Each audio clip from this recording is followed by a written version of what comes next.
The brain is like their hardware, and you could go to all of the productivity master classes you want, and if your hardware is not working very well, you're always going to be limited in the results that you get. I actually just needed to get my brain functioning about 30% faster, and I naturally get more stuff done. If you want to make the brain better, calm inflammation and get those mitochondria producing energy again. Fire will keep you warm, fire sterilizes things, and fire will burn your house to the ground if it's out of control. And inflammation is very much like that. It's very common that people have 10 to 20 times more omega-6 than omega-3s. And it's like saying they're 10 to 20 times better at starting the fire than putting it out.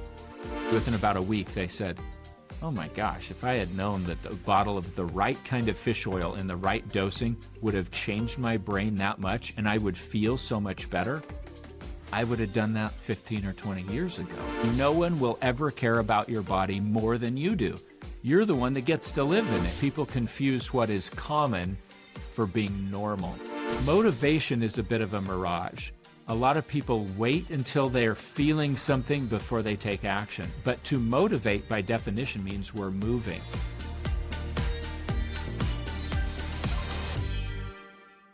Today I'm super excited to be hosting Mr. Eric Collette. He's the CEO of A Mind for All Seasons. Eric, how are you doing today? I'm excellent. So excited to be with you, Miko. Thank you.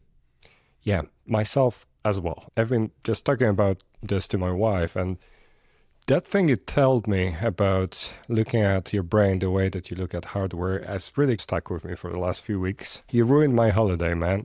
It got into your head a little bit, huh? Yeah, exactly. I've been thinking about it ever since. So I'm really excited about this episode. Can we jump directly into that? Yeah, absolutely. So tell us, what brought you to this kind of discovery and why is it important? So you're referencing a conversation that we had earlier, Miko, where I pulled out an analogy that really took me a few years to understand. I've been serving people with degenerative diseases of the brain for almost 25 years now. And I spent 16 years running assisted living and memory care communities. And then about 9 years ago, I started A Mind for All Seasons. And we help people all over the place with cognitive and mental health challenges of all different kinds. And at one point a few years ago, I was in front of a group of busy business leaders, and I was talking about brain health. And I had this aha moment in the middle of the presentation that what I was really talking about was optimizing hardware. And maybe it was because I was in front of business leaders, many of whom were tech gurus, and they deal with software all the time. Some of them were software engineers.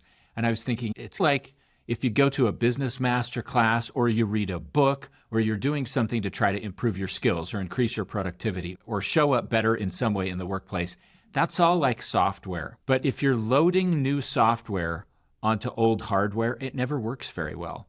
My wife has this old iPad, and you can't even upgrade the operating system anymore. And the other day she was like, Eric, I got to get a new iPad because things aren't working very well. I can't load new stuff onto it. And our physical system... You're opening a whole new kind of worm with planned obsolescence there, but yeah. Our physical system is very much the same way. Our brains are our tools in the knowledge economy. And most people intuitively know, hey, if I've got brain fog or if my energy's crashing late in the day or if I just don't have the cognitive wherewithal to show up for the work that I want to do, then that impacts the way that I get to do my art. But in an even more fine-tuned way, if people could just understand that the brain is like their hardware, and you could go to all of the productivity master classes you want, you could read the best books on productivity, and if your hardware is not working very well, you're always going to be limited in the results that you get. It's important to get good skills training. It's important to learn new things. It's important to make progress by having all of those advantages, but it's equally important to not be limited by our hardware.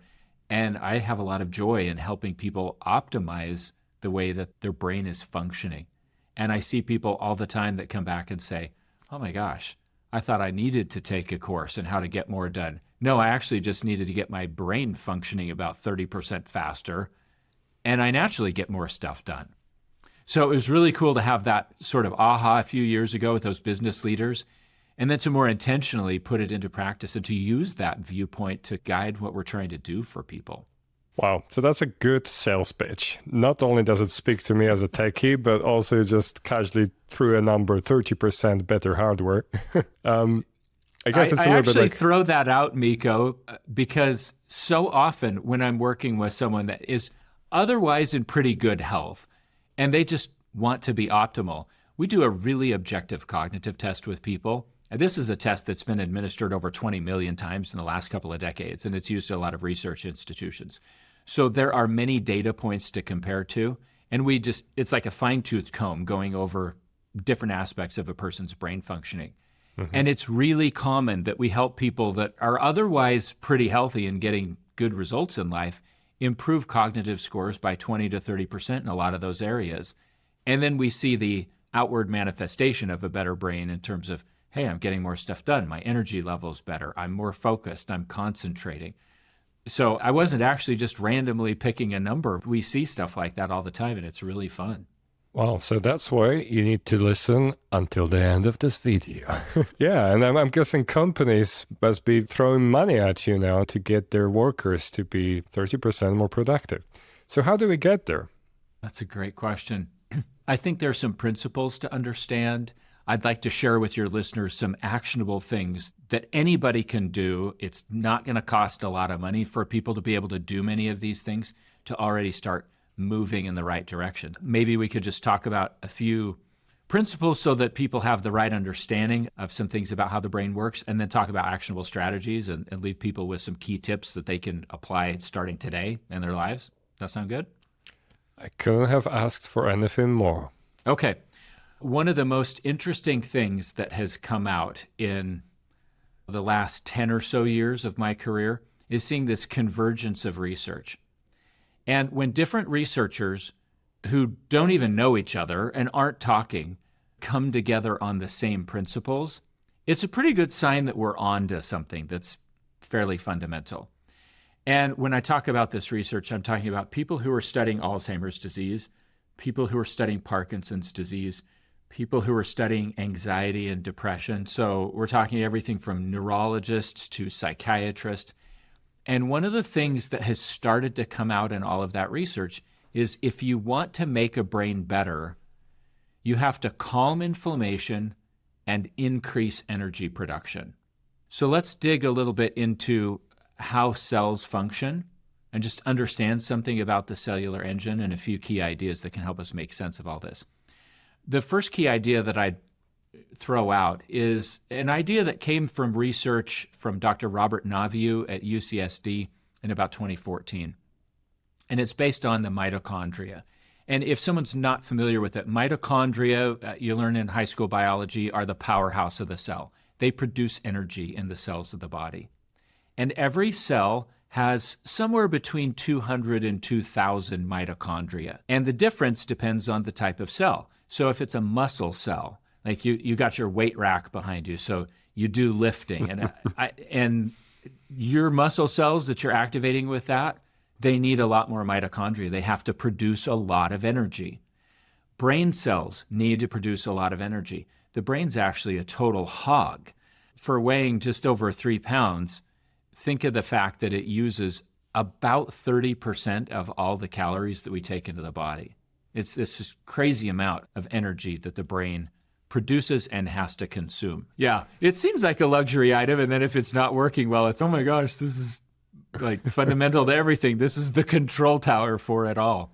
Exactly. So we have these differences in mitochondria from one type of cell to the other. Brain cells need to have a lot of well-functioning mitochondria to do their job.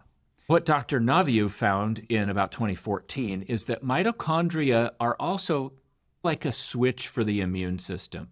And when we're facing some kind of a pathogen, let's say that there's a virus that comes in the system, mitochondria can shift out of energy production and shift toward a more defensive posture. He called it the cell danger response or the cell defense mode.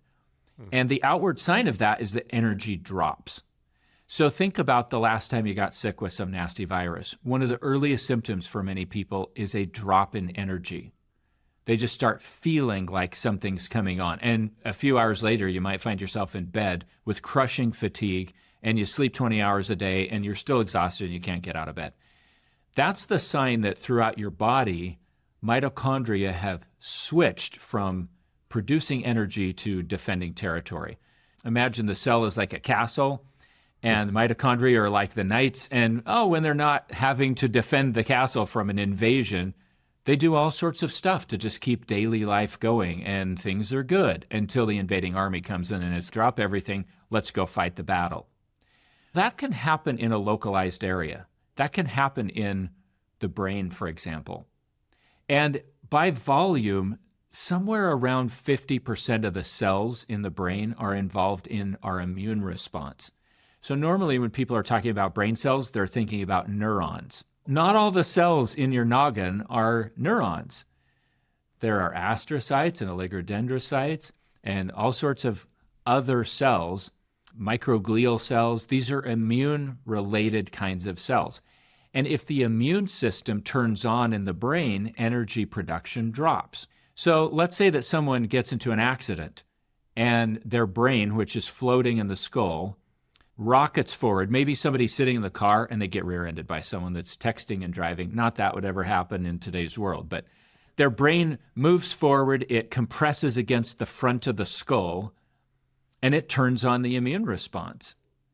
When that happens and energy drops, almost immediately there's a quick usage of that energy, and then boom, we get a drop in energy. What happens if you're not producing energy in the front part of the brain, which is like the governor? It allows us to have reasoning and planning and judgment, and it affects personality, and it affects our ability to stay focused. And so you see people after an accident like that have headaches and nausea and dizziness, and they have a hard time concentrating. They might say they have brain fog. They might have sensitivity to light and sound and all sorts of things that are going on in that initial phase of a concussive injury. And all of that is, whoa, we had a drop in energy. Now, I've been blessed to work with a number of former NFL athletes where that response never actually shut off. They had chronic inflammation. Their immune system in the brain was chronically turned on, and they had serious brain fog, and they had short fuses. Their governor wasn't working so well, and so they would go from calm to fighting mad at the drop of a hat, and everybody walked on eggshells around them until we could calm that inflammatory response. So if you want to make the brain better, calm inflammation and get those mitochondria producing energy again, and then symptoms improve. So that's one fundamental idea. So that's the movie Concussion, right? The one with Will Smith. I always thought that was about the mechanical damage to the brain. But what you're saying is that it's about the inflammation and the immune response more so than the actual physical damage to what I'm picturing, neurons. Yes. In fact, a lot of people that I've worked with over the years have been in some sort of an accident, or they've had some sort of injury, and they've gone to the hospital and they got a clean scan. And so they assume nothing to see there, everything's fine. People assume if you go have an MRI, it's showing you everything that's going on inside, and that's simply not the case. There's a whole lot of stuff that won't show up on an MRI. What they're really looking for in the emergency room is, do you have a brain bleed? Because if that accident caused a hemorrhage in your brain, that's life-threatening, and they need to identify that. Now, if you happen to have a tumor when they do the scan, they're going to see that. There's certain types of other things that might show up on an MRI, but it won't show things like, not to get too technical, but there's an injury called diffuse axonal injury. Axons are like the tails that come off of neurons, and they're involved in communicating from one neuron to the next. And it doesn't take a lot for those to be stretched or twisted or sheared off, and those kinds of injuries don't show up when you go to the emergency room and you have the scan. In fact, when it comes to concussive injuries, there are two phases. There's an acute phase where for the first few days you might have symptoms. You might have headaches and brain fog and light sensitivity, and you might have a really hard time functioning for a few days. But for most people, that seems to clear up. But post-concussion syndrome often doesn't show symptoms for 6 to 18, maybe even 24 months. And that's more a problem of chronic inflammation, where the immune system is just turned on, or it could be a problem that the pituitary gland that's in the middle of the brain and is not all that hard to damage actually got damaged, and now it's goofing up signaling for a lot of the hormones that are active in your brain.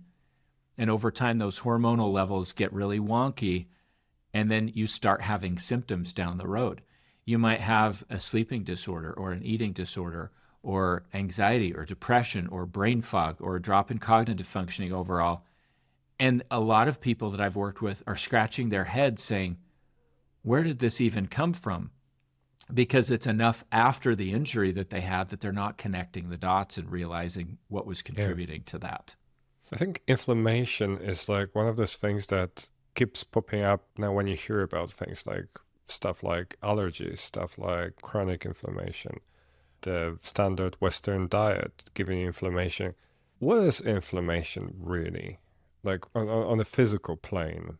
I love that you asked this question, Miko, because there's so much misunderstanding about inflammation, and it's actually getting a bad rap.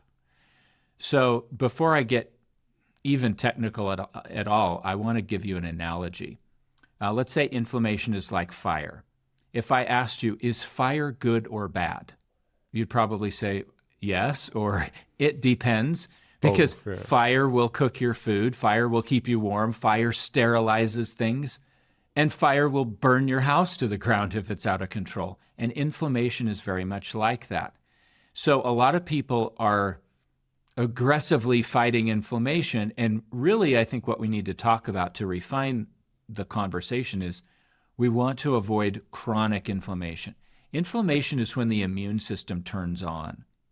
So think about you're trying to pound a nail into a board in a project that you're doing, and you miss the nail and you whack your thumb with the hammer. Most people think about that as inflammation, and rightly so. The immune system in that area turns on. Blood rushes to the area. There's a lot of surveillance going on. You have cells in the body that are looking out for problems going, oh, red alert, we've got an issue. Something has done damage here, and we've got to send various cells and improve blood flow to that area to try to help heal that. That's an important response, and we need to be able to have an immune response when it's called for. But if we can't shut it off, we get into serious trouble. And there are a lot of reasons why people might not be able to shut it off. I can tell you one of the most common reasons that I see, especially with the brain, is that in the westernized world, most people have 10 to 20 times more omega-6 fatty acids than omega-3 fatty acids, because most of the Western world eats very little fatty fish, and that's the primary source of omega-3s. Just to unpack that slightly, because I think it leads to something that's actionable for people. Omega-3 fatty acids make up somewhere around 30% of the structure of a brain cell, and they're involved in calming inflammation. Omega-6s are also important to cell membranes, and they're important in the body, and they make up a part of the structure of a cell membrane as well, and they help us have inflammation. So we have these two types of fatty acids that are important. And what the research shows, research like at Oxford University, Dr. David Smith's project to investigate memory and aging looked at the role of omega-3s and omega-6s. And they found that you need to have a 4-to-1 or better ratio. So if you're 3-to-1, great. 2-to-1, wonderful. But you don't want higher than 4-to-1 in omega-6 to omega-3s, because omega-6 fatty acids are stiff, like a pen or a pencil. And think of omega-3s as flexible like a drinking straw. The cell membrane needs to have properties of both flexibility and rigidity. And if you're too high in omega-6s, it means you're better at starting the inflammatory response, and your cell membranes are a little less permeable than maybe they should be. So a common thing that I've seen in football players or moms that had car accidents or anybody that's dealing with brain health related issues is when we do a blood test and we actually measure those fatty acids, it's very common that people have 10 to 20 times more omega-6 than omega-3s. And it's like saying they're 10 to 20 times better at starting the fire than putting it out. I, not too long ago, had a couple former San Francisco 49ers where we used high-dose omega-3 fatty acids to shift that ratio quickly. And literally within about a week, they said, Oh my gosh, if I had known that the bottle of the right kind of fish oil in the right dosing would have changed my brain that much and I would feel so much better, I would have done that 15 or 20 years ago. That was so impactful. So what's the takeaway for the listener? Dr. Michael Lewis is a world-renowned expert in omega-3 fatty acids. After 30 years in the military, working with veterans that had concussive injuries and working with athletes that had concussive injuries, one of the things that he has identified in how omega-3s work is that a good maintenance dose for most people is about 3,000 milligrams of DHA and EPA combined in a triglyceride-based fish oil every day. That's his recommendation. And we've actually used that with clients at A Mind for All Seasons for quite a few years, very successfully. So what that looks like is you got to get a fish oil that's not an ethyl ester alcohol. Most of them are, and I won't go down the rabbit trail of explaining. That would probably take more time than we have here. It's for another episode. But there are like Nordic Naturals makes a good triglyceride-based fish oil. Carlson makes one. There's lots of other brands. Sports Research makes one that you can buy at Costco. But you want a good triglyceride-based fish oil in high dosing so that you're getting 3,000 milligrams per day of combined DHA and EPA. And in most of those high-dose fish oils, that would be 3 capsules a day. And that's assuming the SAD diet, right? Does it also help to try to limit the omega-6 in your diet? Omega-6 shows up all over the place. And if you're cutting out ultra-processed foods, part of the standard American diet, the SAD diet, like you said, then yeah, you're reducing omega-6s. So I think that's valuable. Certainly if you're adding in fatty fish to your diet, that's going to bolster.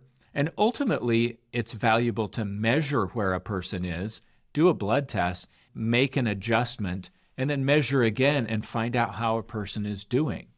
I think that's the very best way to dial in some of these factors and try to look at what would be optimal for somebody, and let's see if we can get there. I think a lot of our listeners, being tech-oriented, are maybe a little bit ahead on the curve compared to an average person because we love data, right? Yes. So we're going to go and try to measure that, but it's probably still a very small percentage. Why don't we do it routinely? If we know that this is a thing, is it expensive to do the blood work? Why isn't that just like something that we do all the time? I think a lot of people are asking that question. More and more groups all the time that are popping up saying, hey, we do blood tests. And it's not all that expensive on a cash pay basis. Mm-hmm. It's actually very expensive if you run it through insurance because insurance formularies inflate pricing a lot. And that's also another discussion for another day. But it's not that expensive to test nutrients and hormones and inflammatory markers and metabolic factors and all these things that contribute to brain health. That's something that my team and I do every day. And more people are getting the idea, okay, I need to look at that. I do think it's important to note for everybody that people think that's what they need. Oh, just give me the data and then I'll know what to do. Actually, what people really need is coaching. They need guidance. They need support. I see lots of people that come to me or come to my team, and they have all this data that they got from somewhere. They've got blood test results, but they actually have a hard time understanding how all that stuff fits together. So to give you an analogy, you've heard the old saying that if you give a man a fish, he'll eat for a day. And if you teach him how to fish, he'll eat for a lifetime. And when it comes to health, people are saying, just teach me how to fish. Just give me the blood work. Just give me direct access. And fishing is a lot easier than brain health or physiology or these things that people go to school for many years to understand. So I like to think of what people need as more of a guided fishing expedition. I think it's fantastic that people want to understand their bodies a little bit better because no one will ever care about your body more than you do. You're the one that gets to live in it. You're the one that is either enabled by and empowered by how your body and brain are functioning, or you're hampered by it. And so you have a vested interest in it. But it's also complex, and we need expert guidance and resources and tools, and it needs to be personalized to you as an individual. And I think that's a piece that's maybe missing in some of the discussion. I love that saying, teach a man how to take fish oil and he's going to be smarter forever. Oh, that's hilarious. Fair enough. Yeah, I thought that was very fitting that you chose that particular analogy. All right, so we've got the first thing that we uncovered, the omega-3 to omega-6 ratio in your blood work and what you can do with that. Where do typically people notice that they might be suboptimal in their brain function? Because I don't know if I would necessarily notice if I was like 10% slower, maybe. Or maybe other people would notice. What's the typical probe for people to look into that? Yeah, it's a very hard question to address because most of us have grown up in a sick care system. And the mindset of the sick care system is you wait until you have symptoms and then you go to somebody and hope that they have an answer for you. Yeah. And historically, the answer for our generation has been there's got to be a pill for that. There's got to be some easy solution. I'll give you a couple of answers. One is that there's so many things that can happen in the physical system that might not cause really obvious symptoms for years. Take Alzheimer's disease, for example. The actual problems that are going on internally in the brain are there for 10 to 20 years before symptoms become obvious to people. Most people are just not even aware of what's going on. And it's difficult to notice the slow, steady decline that many people have as they age because people confuse what is common for being normal. I hear people all the time that say, you are getting older, as if there's some magical age where, if you're 25 and you go to the doctor's office and you have a conversation with the doctor and you say, I don't feel good, my energy's down, and I've got brain fog all the time, and I can't seem to focus to save my life. The doctor's, man, that's frustrating. Let's dig into that. Let's run some tests. Let's try to figure this out. And at some magical age, you say the same stuff at the doctor's office, and they look at you sideways and say, you are getting older. We know that, yes, the brain does slow down after about age 30. We're not in sponge mode anymore because the brain's finally fully developed. But very slowly, things can shift and change over time, and most people just toss it off as, I'm just getting older, and things slow down. The first thing that people need to do is a cognitive test that's comparing their results to many other people so that we get a sense of how am I actually doing in these areas? And then how am I doing compared to a previous baseline that I may have had? But in terms of symptoms, sometimes people will see things like they're just brain foggy or they have really low energy consistently. If you have a mental health challenge like anxiety or depression, that actually elevates risk of degenerative diseases of the brain like Alzheimer's disease. So definitely, if you've got symptoms like that, the newer opinion about mental health challenges, especially coming from Dr. Christopher Palmer, who's a leading psychiatrist at Harvard Medical School, he has taught recently that mental health problems are a metabolic problem, which means the cells are not functioning right. There's a problem with the mitochondria. We're not making sufficient energy, and it's showing up outwardly as a symptom. So if you have any of those issues going on, that's a sign that, hey, we need to dig into the system and figure out what's not working. Are there any downsides to supplementing with fish oil? Can you overdose fish oil? There's not a really settled answer about it, except some people have thought for years that, fish oil thins the blood. There were actually some researchers a number of years back that wanted to use that advantage for helping prep people for surgery where maybe they needed thinner blood. And so they were giving massive doses, higher doses than anybody would ever take. Mm-hmm. And it actually didn't work. It didn't really fully thin the blood out. Yeah, theoretically, you could take too much, but I think it's hard for most people to do. The biggest problem with fish oil is if people take an ethyl ester alcohol-based fish oil. When fish oil is manufactured, in order to purify it and refine it, manufacturers take the omega-3 fatty acids and they attach it to an ethyl ester alcohol, and then they refine it, and usually they just leave it in that form. That is not in the form that you find fish oil in nature. If you take a salmon and you squeeze it till oil comes out, that's the triglyceride form of fish oil. That's the natural form. And only a few manufacturers convert their fish oil back to that triglyceride form.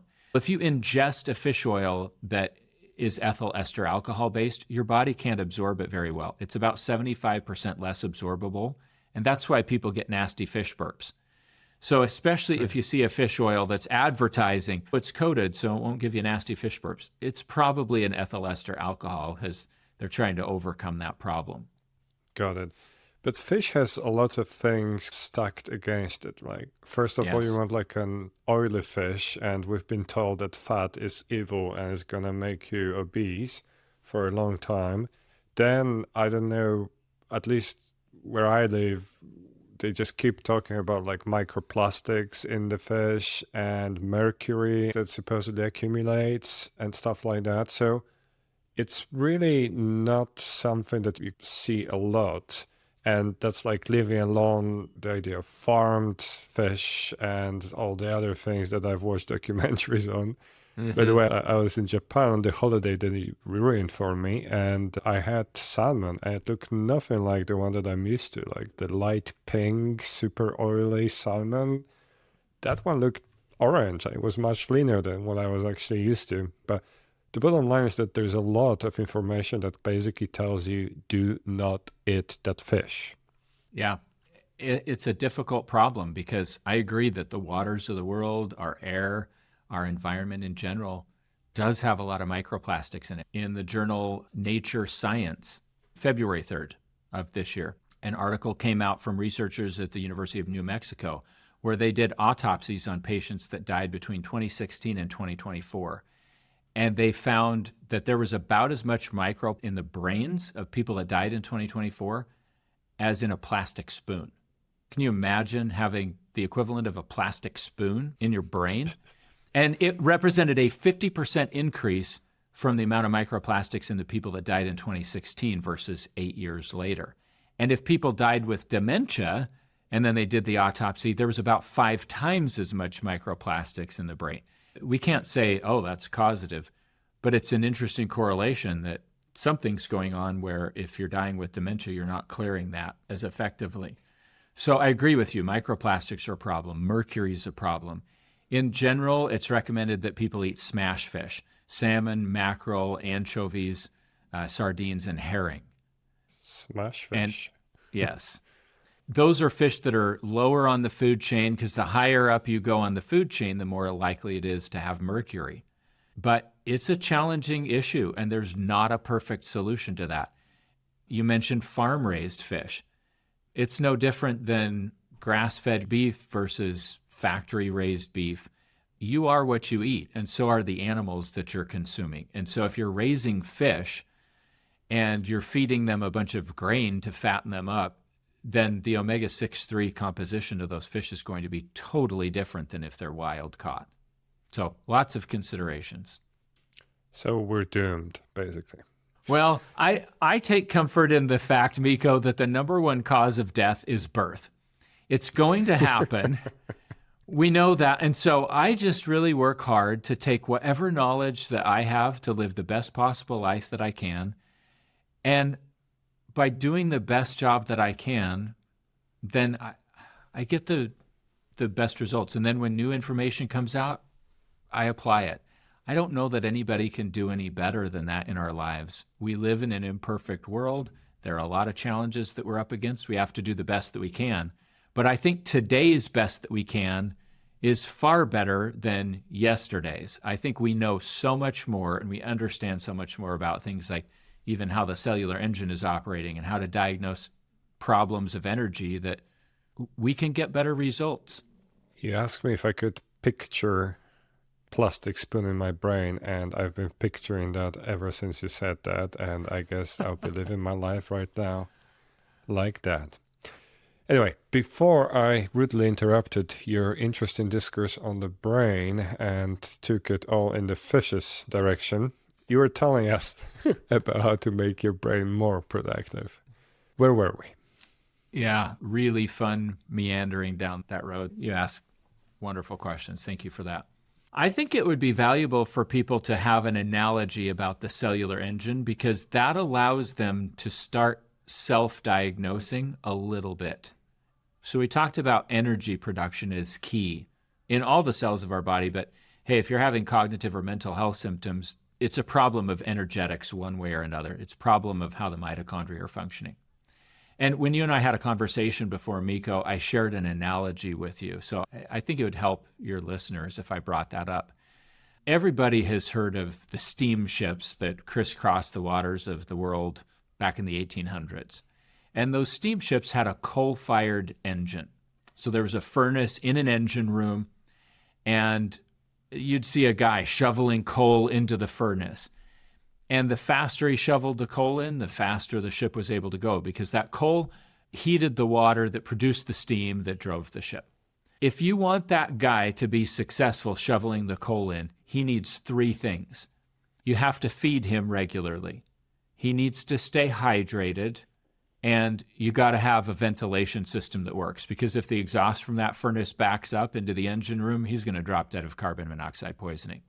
You can compare that engine room to being like every cell in the body. And think of the guy shoveling the coal in together with the furnace as mitochondria, our energy producers. And they actually need the same 3 conditions. They need to be fed regularly. And I'll simplify things by saying you basically have 2 fuel sources. The cellular engine is like a hybrid. You can either burn sugar or you can burn fat. So glucose, or when the liver is converting fat to a usable form of energy, it turns it into a ketone. So we're going to burn glucose or ketones. In order for the cellular engine to work right, you also have to be properly hydrated, and that includes electrolyte balance. If your sodium's off, if your potassium's off, you're going to be in serious trouble from a cognitive perspective. And you have to clear the exhaust. And just living, just running the cellular engine day to day produces exhaust. Technically, it's called reactive oxygen species, or you can think of it as oxidative stress. But it's like the exhaust that's produced by running that engine.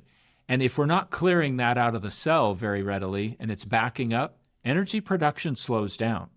Now, if you've got a problem with energy anywhere in the body, it often just comes down to one of those 3 things, or a combination of them. Is it a fuel problem? Is it an electrolyte problem? Or is it a problem of exhaust? Too much oxidative stress. So let me give you a simple example of this.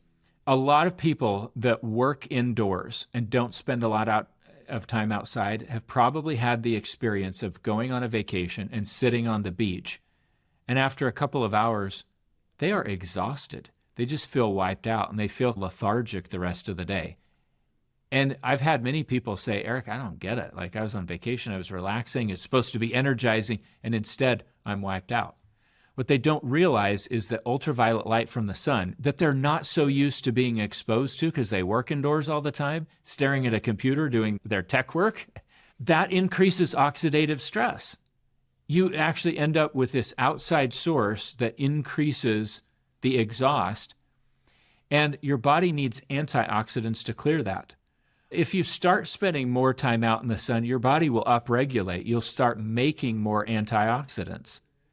You'll have things like glutathione in greater abundance so that you can clear the exhaust.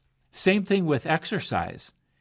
The very first time that someone goes to the gym and starts working out, they're probably going to feel worse than down the road after they've been doing it consistently and their body has upregulated antioxidants to clear out all of that exhaust from running the cellular engine a little bit more. In my own life, I had an experience last summer where my energy was great, things were going really well consistently, and then out of the blue, I just started feeling wiped out.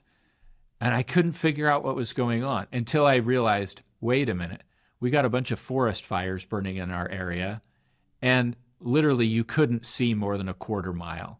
The smoke was so bad in the Boise Valley that I realized, oh, we have a lot more oxidative stress. This is an outside source of oxidation on my body, and I'm not keeping up with that very well. So what did I do? I increased the amount of N-acetylcysteine that I'm taking, because that's a precursor to glutathione, one of the main antioxidants in the body. And I actually took a specialty product called trisomal glutathione, and I took about 10 milliliters every morning. And the first day that I recognized this, within about 30 minutes of taking that, my energy came right back up. I was able to clear the exhaust. It's if you're sitting in the garage and you're running the car with the door down, it could kill you. But as soon as somebody opens the door and lets in more air and you clear that exhaust, you revive.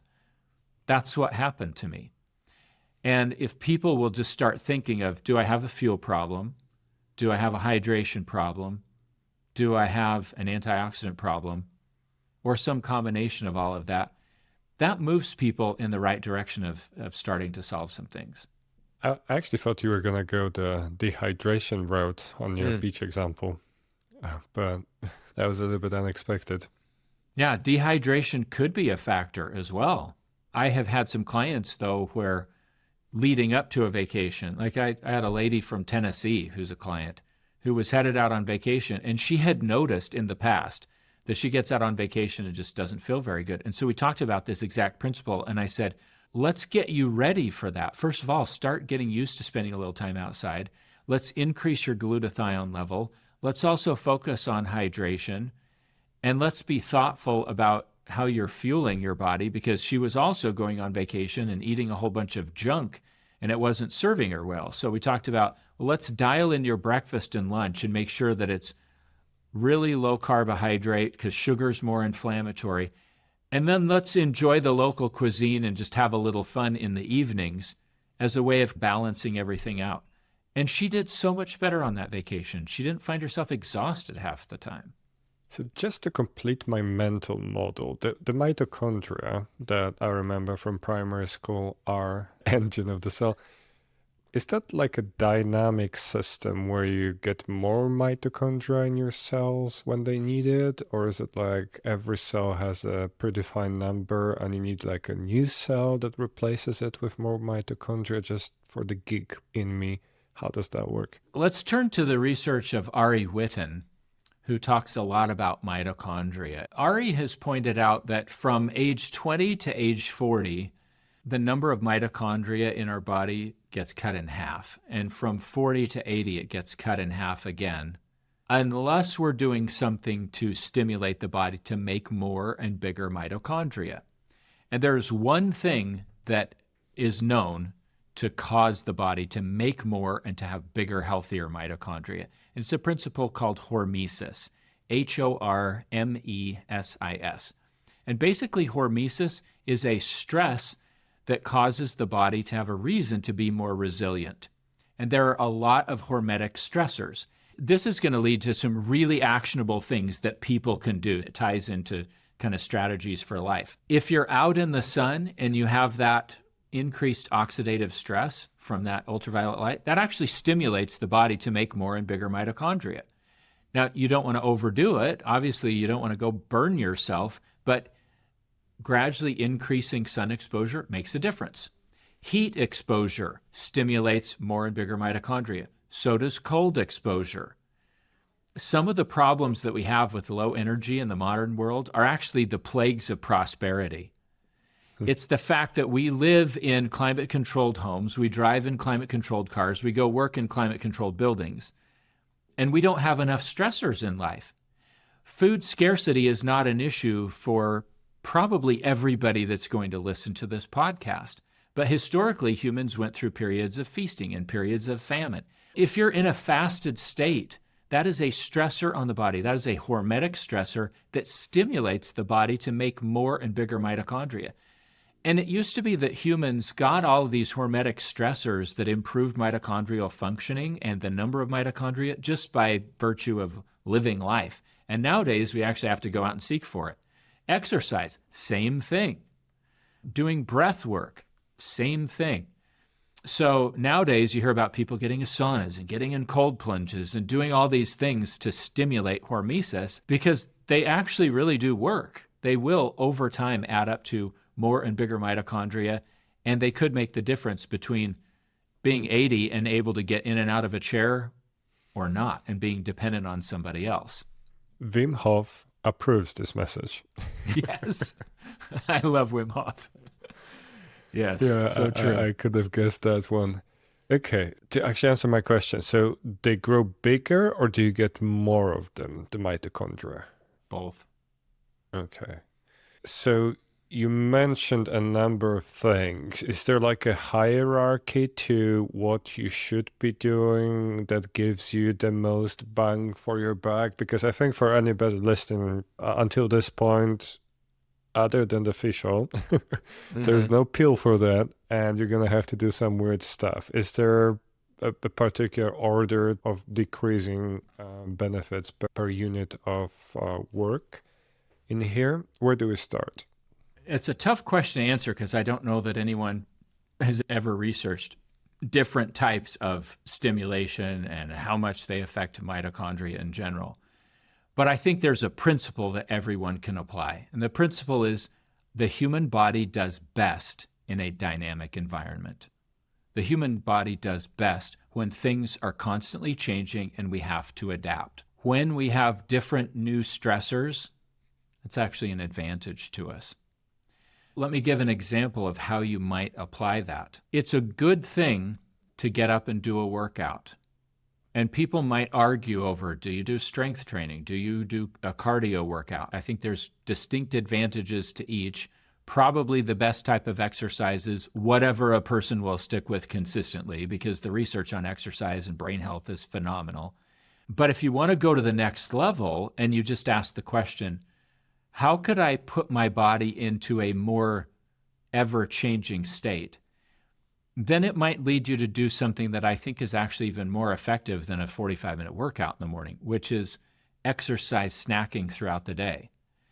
Instead of just working out and then sitting at a desk all day, if you get up once an hour or at least once every hour and a half, and you do something that's physical, where you're getting muscle contractions and you're moving and you're getting your heart rate up for just 5 minutes once every hour and a half, that adds up big time.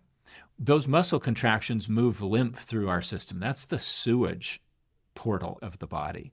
You're going to sleep better if you're moving constantly. It improves glucose metabolism if you're moving continually. Ideally, if someone really wants to go all in on this, you'd do a 30 to 40-minute workout in the morning, but then every hour to an hour and a half, you take 5 minutes and you would do air squats. Or I have a bike in my office, and I literally will get on the bike multiple times a day and just crank away for 5 minutes and get my heart rate up again and just be moving. I go walk around the area where I am, or go find some stairs and go up and down stairs, or do push-ups, or whatever it takes, get your body moving. And that's leveraging the principle to a different degree, that the body needs to have different stimulus constantly. The same is true with learning. You cannot have a better brain if you're not stimulating new connections. And so people ask me all the time, what would constitute brain training? Do I just need to get into Sudoku puzzles like everybody seems to be doing? And my answer is, if you like Sudoku, that's fine. But the only thing that's going to happen if you do Sudoku all the time is you're going to get better at doing Sudoku. You're using the same cognitive pathways over and over. If you want to stimulate new connections, you actually have to do new things for the brain that require the new connections. So it could be something like brush your teeth or eat with your non-dominant hand, learn a new language, go somewhere new. You just went to Japan, Miko, and if you travel and you don't rely heavily on your GPS and you try to form new mental maps of where you are so that by the end of your trip, you've learned a new area, that's new neural connections. So if you're constantly looking for ways to learn new things and challenge your brain in new ways, that's one of the things that actually constitutes brain training. Yeah, it's one of my favorite pastimes. Every time I get into a new city, I want this mental map, and it's only partly because then I can show off to my wife, who always gets lost everywhere, the Google Maps. But now I also have a scientific reason for doing that. There you go. Exercise snacking did not go the way I thought it was going to go. It's a nice concept. I think for most people who are in an office, it would look a little weird if they just suddenly started sweating for 5 minutes. What's the threshold for that? Does walking upstairs, up and down stairs also count towards that? Or does it have to be like a certain minimum vigor to count? I think anything that gets people's heart rate up a little bit, and they don't have to break a sweat, anything that just gets the heart pumping again and gets muscles contracting, is going to be really beneficial. If all you did was 10 or 15 air squats once an hour, it would make a difference. Over time, that adds up. If what you like to do and what feels good is to go take a brisk walk around the block, and it takes you 5 minutes to do it, and you come back and you do that once every hour or so, that's going to make a really big difference for people. I think too many people make the excuse, I don't have time to exercise. I think we have time. We just need to leverage our time a little bit differently. Do you have any advice on how to turn this from, I understand what you're saying, and you're probably right, but I'm probably not going to do it, to actually trick yourself into implementing some of these things? Because we also live in this world where information is abundant, and it's so easy to just procrastinate, and going from actually acquiring the information to applying that seems the hardest thing in the world now. Yeah, it's something that my team and I have to deal with all the time as coaches. We've done master classes on habit formation and how you deal with some of this stuff. And a couple of simple things that people can do are, first of all, understand the why behind doing something. Don't just do it because somebody says it's a good thing. If you can understand that my brain is my tool, and when it works really well, I get better results. I get more stuff done. I leave the office earlier because I've knocked stuff off the list and I'm feeling good. Or I eat a certain way because I don't want my energy to crash every afternoon, and I'm so much more productive that I'm accomplishing more. When we do that, and the why is more compelling, and we're overcoming a pain point that we've identified in life, it's easier to stay motivated. Motivation is a bit of a mirage. A lot of people wait until they're feeling something before they take action. But to motivate, by definition, means we're moving. And the way to start getting better at some of these things is to start moving and then to keep moving. And in the same way that you don't start from a dead stop and go to 150 miles an hour, I guess unless you're a rocket ship or something, but you have to build momentum a little bit. So I would encourage people to pick one thing. If they've listened to this podcast and they've heard one thing that stands out to them and they're thinking, I could do that. That makes sense. Maybe it's exercise snacking. Maybe it's incorporating 3,000 milligrams of triglyceride-based fish oil into their diet, and they just take that every morning. Whatever it is, pick one thing, get yourself a simple 3x5 card or a piece of paper or whatever, and just write out that this is what you're going to do, put it in a place where you're going to see it every day, and check it off. And if you are tracking your progress day to day, and you're saying, yes, I did it, then you're going to be excited to not break the streak the next day. Even just get a simple calendar.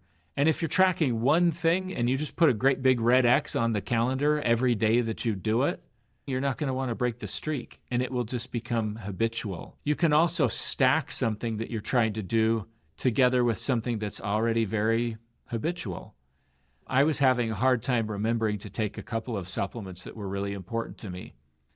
And so I put them in the bathroom drawer where I keep my toothbrush, so that every time I took out my toothbrush in the evening, I would see those and I would be reminded, and it made it easier to not forget. So little hacks like that can actually go a long way. But don't try to do it all at once. Pick one thing. Start doing it. Love that. That's a nice trick. And that also sounds like a really nice life hack. And for some reason, people love life hacks. So I think that's going to go well.